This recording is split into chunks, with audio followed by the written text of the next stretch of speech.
سکوت بیشه ها را ترجمه می کرد و بوی یاسها را در چشمان بیدارش زمزمه.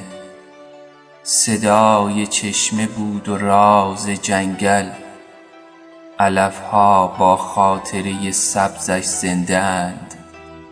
سخنش که نغمه و باران بود، طوفان را در سکوتی ژرف فرو می برد و جنبش موزون لبهایش عسل بود و لذت بوسه. وجودش نسیم بود و ترانه که خواب خسته ای را هیچ بر نمی آشفت، هم در آن حال که تندر در برابرش آهی بود از سر ناتوانی برکشیده.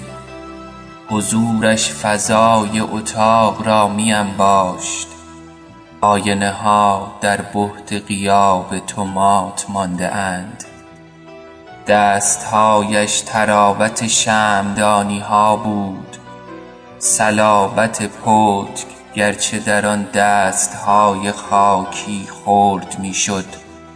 در شمیم شب‌بوها حضور داشت، در گردش ستاره ها و در دغدغه مرگ که زندگی را مجاب می کرد. تا ستاره می رسید یک دریا موج بود، یک طوفان نسیم. پنجره را که می گشود از فرض حضور تهی می شد.